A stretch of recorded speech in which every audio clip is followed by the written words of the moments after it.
le quotidien Africa Intelligence a traité de la dégradation du climat des affaires et des difficultés rencontrées par les investisseurs étrangers en Tunisie à cause du dictateur Kaïs et des mauvaises conditions économiques, sociales et politiques. Sous le titre Faye, Ooredoo, Shell, en Tunisie, la grande migration des multinationales, l'auteur de l'article précise que la détérioration du climat des affaires en Tunisie pousse les investisseurs étrangers vers des destinations voisines comme le Maroc et la Turquie. Le journal a indiqué que le succès de la Tunisie dans l'obtention d'un prêt du Fonds monétaire international d'une valeur de 1,9 milliard d'euros n'a pas suffi à rassurer les investisseurs étrangers dans tous les secteurs, des hydrocarbures et des télécommunications au secteur de l'industrie alimentaire. Mais ce phénomène, ajoute le journal, touche plus particulièrement le domaine pharmaceutique. Après le Suisse Novartis, l'Allemand Bayer et le Britannique GlaxoSmithKline, GSK, la liste des laboratoires partants s'est encore allongée en janvier. Le géant américain Pfizer compte suivre les traces de ceux qui quittent la Tunisie en raison du climat économique et des lois défavorables du pays.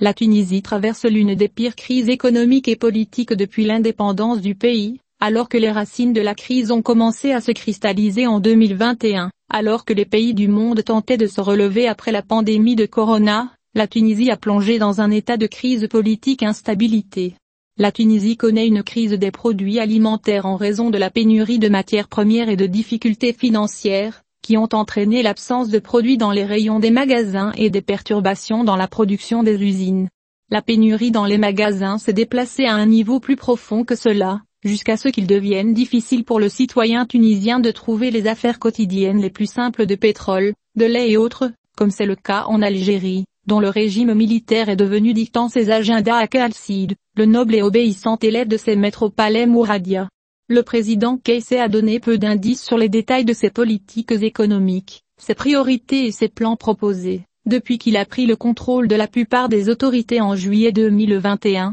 À l'exception des déclarations publiques critiquant la corruption, les spéculateurs et les prix élevés. Le fait que le président tunisien saute sur le problème et son incapacité à traiter les détails et à fournir des solutions et des propositions indique clairement son incapacité et son gouvernement à avoir des solutions qui pourraient contribuer à résoudre la crise économique qui frappe le pays, ou même à fournir des produits de base aux citoyens.